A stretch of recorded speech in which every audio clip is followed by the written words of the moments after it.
Merci si vous nous rejoignez. Troisième partie de cette émission. Nous sommes toujours en compagnie de Makaïla Gebla, journaliste blogueur, Tiambel Gimbayara, journaliste directeur de la publication La Voix du Mali, Dionzia Oris Armel Bongoulou, politologue. On passe tout de suite à notre Zoom Société consacrée aujourd'hui à la prise en charge des maladies chroniques dont le VIH-Sida.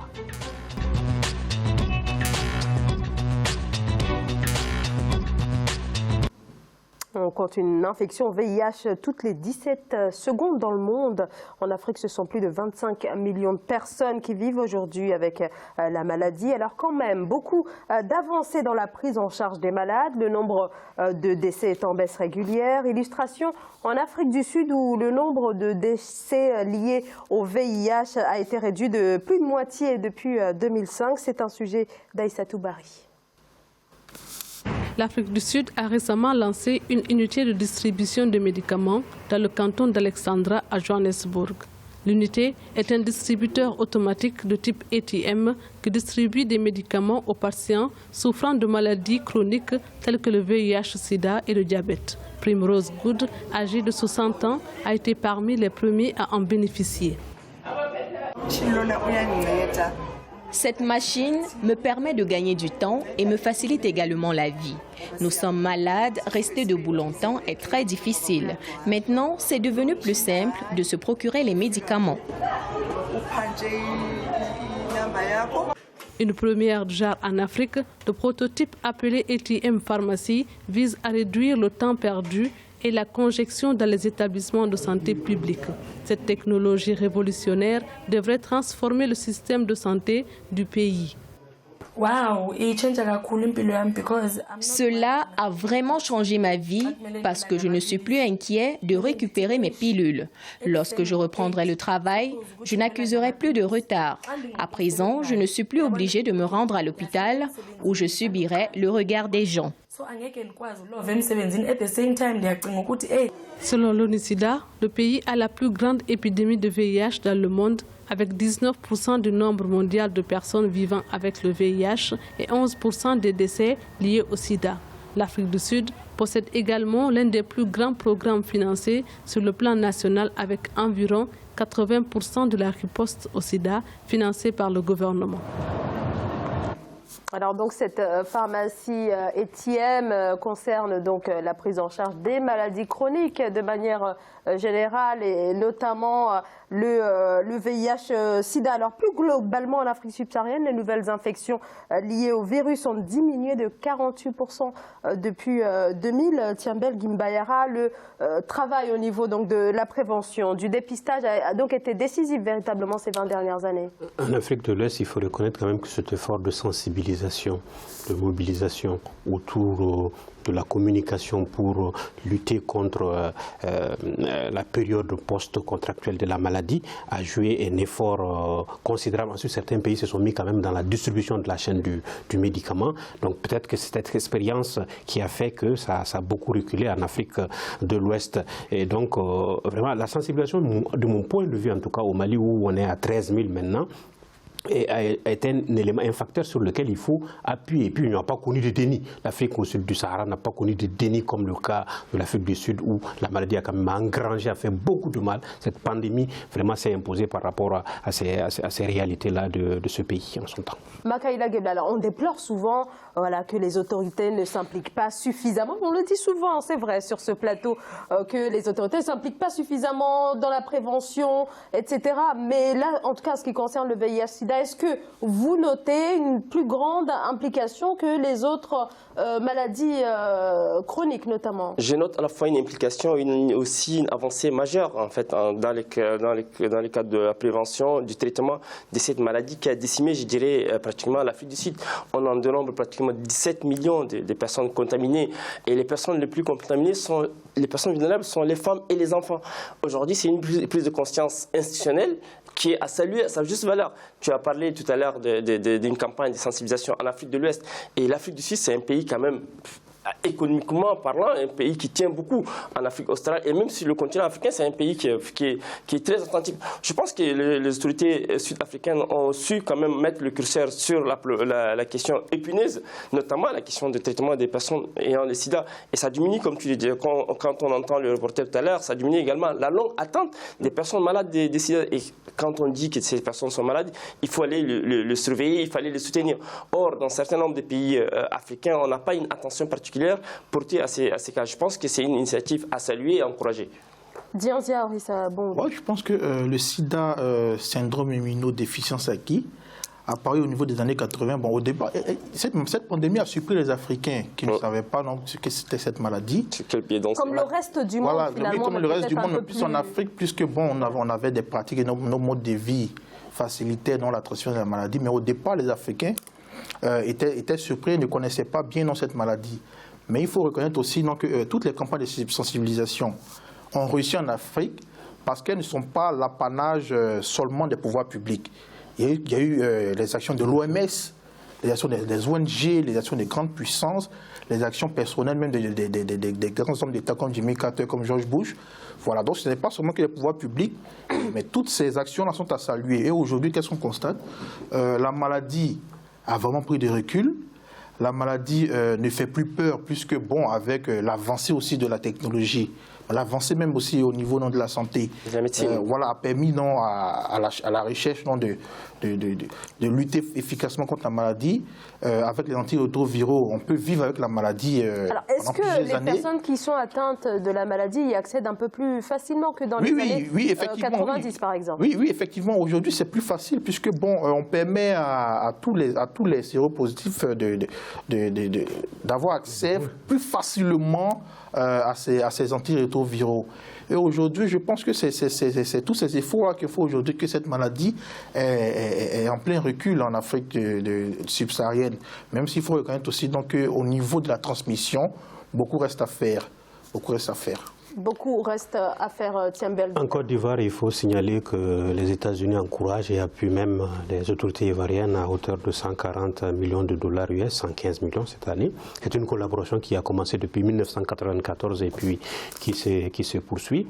Non, par rapport à l'Afrique du Sud, la spécificité sud-africaine a été construite autour des mythes, autour de certaines réalités qui ont fait que la maladie s'est propagée, s'est gangrénée par rapport à ce déni que je rappelais tantôt, parce qu'on niait l'existence de ce sida-là, et ensuite de la phase maladie, et ensuite on a connu des chefs d'État qui ont même encouragé ça.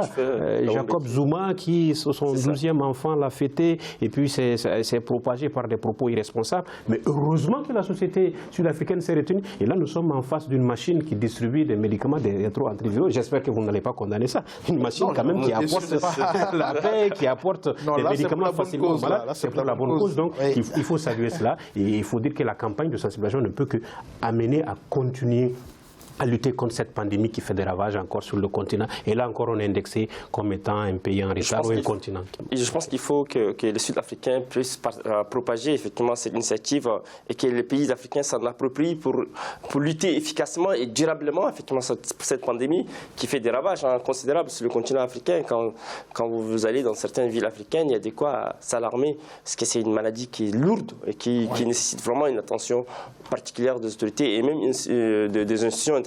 Tu as évoqué le cas de l'OMS.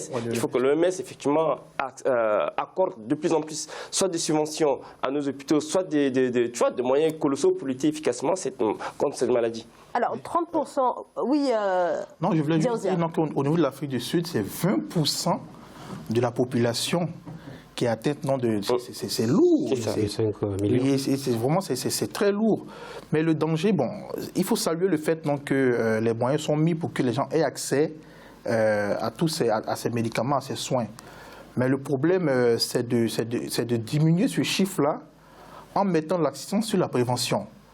Et dans ce pays comme l'Afrique du Sud, je pense que ça, c'est loin d'être une réalité. Vu ce qu'on sait par rapport aux mœurs dans ce pays, la liberté sexuelle, le problème de la polygamie. Voilà. Donc je pense que l'accent doit être mis en Afrique du Sud, surtout sur la prévention. Voilà, une manière de diminuer Parce qu'il faut réduire aussi dans ces pourcentages-là. Et 20% de la population active, je pense que c'est... La pandémie n'est pas un vecteur de transmission, heureusement, de cette maladie-là. Ça reste des risques. Donc, il ne faut pas pointer du doigt le tabou, il ne faut pas stigmatiser.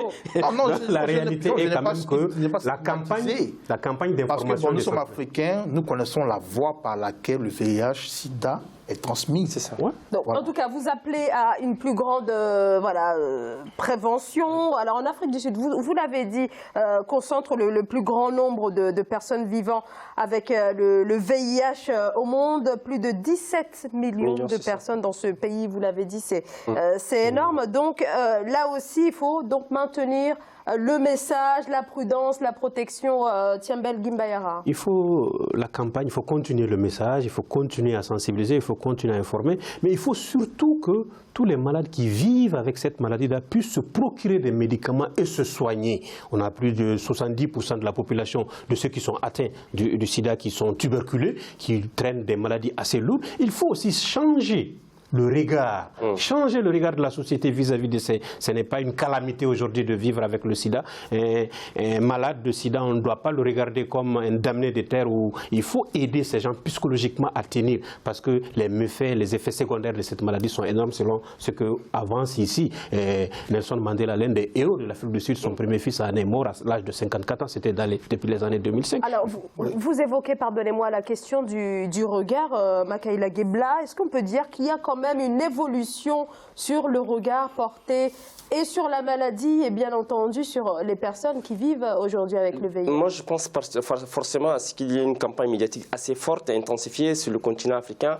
Il faut que les médias jouent pleinement leur rôle de diffusion d'informations pour amener effectivement à conscientiser les citoyens sur le danger du VIH-Sida. Je pense que c'est là le rôle des médias doit quand même vraiment porter sur cette affaire. Sans cela, on ne pourra pas s'en sortir parce que tu l'évoquais tout à l'heure, il y a une sensibilisation, il y a une prévention, mais il faut absolument que le soutien international soit accru sur cette question pour reculer et éradiquer de manière définitive. On ne peut pas éradiquer, mais au moins reculer et faire en sorte qu'il y ait un éveil de conscience continental face à cette maladie qui effectivement est en train de décimer beaucoup de jeunes africains. Donc, pourquoi ne pas éradiquer? Parce que l'Afrique du Sud se donne quand même l'horizon 2030 pour éradiquer complètement. Chose du bois, j'espère qu'on y arrivera. Je crois qu'on a pu éradiquer des pandémies de par le passé. Le sida n'est pas à l'abri de cela, mais ça demande tout un attelage des chercheurs jusqu'à la société civile, en alliant campagne de sensibilisation, de mobilisation et aussi de traitement efficace pour pouvoir déjà stopper la transmission ensuite. Oui, mais vous savez, autrefois, moi, la méthode qui m'a le plus marqué, c'était lorsque les ONG et les politiques, les pouvoirs publics utilisaient la méthode dissuasive. C'est-à-dire, on faisait peur à la jeunesse en montrant la dangerosité de cette maladie-là. Et autrefois, ça marchait. Lorsqu'on leur présente même l'image d'un homme atteint du VIH-Sida, la méthode dissuasive marchait. Elle avait un impact positif et emmenait les jeunes à avoir peur et à plus sauf que le revers est que le regard... Maintenant, aujourd'hui, qu'est-ce qu'on remarque? Le regard a changé.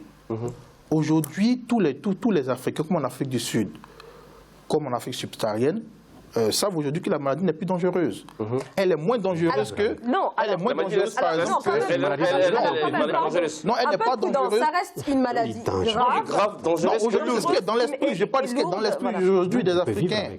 Aujourd'hui, on l'aperçoit aujourd'hui, on perçoit cette pandémie qui faisait peur autrefois comme une maladie de moins en moins dangereuse, puisqu'on se dit que... Moi, je pense qu'il faut pas... Alors peut-être disons qu'il faut pas baisser la garde. Alors peut-être qu'il y a plus de connaissances, peut-être plus de connaissances autour de cette maladie, de ses modes de transmission, et peut-être pour le coup, certains commencent à moins stigmatiser ceux qui sont porteurs. Parce que dans les années 90, il faut bien le dire, certains avaient peur même de serrer la main à quelqu'un qui est atteint du VIH-Sida. Là, quand on prend le cas, revenons sur le débat, quand on prend le cas d'Afrique du Sud, c'est que c'est des grandes villes qui sont concernées. Mais il faut penser aussi à des populations dans des zones reculées. Est-ce que l'Afrique du Sud a-t-elle les moyens nécessaires pour diffuser propager jusqu'à dans les régions, dans les villages, et connaissant effectivement la distance d'un point à un autre sur le continent africain, il faut absolument qu'il y ait des moyens colossaux. Il faut effectivement dévorer l'espace de communication au sein des pays africains, et les hôpitaux peuvent avoir accès à ces médicaments. Sans cela, je pense qu'on ne va pas sortir de l'auberge. Je suis d'accord avec toi, l'ambition, c'est de vraiment éradiquer de façon définitive cette maladie. Mais je pense qu'il va aussi de la volonté politique de nos autorités de faire en sorte que la lutte contre le sida soit quand même dans l'agenda, dans tous les agendas internationaux et nationaux. Oui. Donc, Dianz, il y a beaucoup de progrès, c'est le message à retenir, mais le plus gros reste à faire. Voilà, et l'adage, c'est vaut mieux prévenir que guérir. Ouais, si cette pandémie aujourd'hui n'arrive pas à être guérie, il faut miser sur la prévention afin donc que le pourcentage soit de plus en plus réduit en Afrique du Sud et en Afrique subsaharienne en général.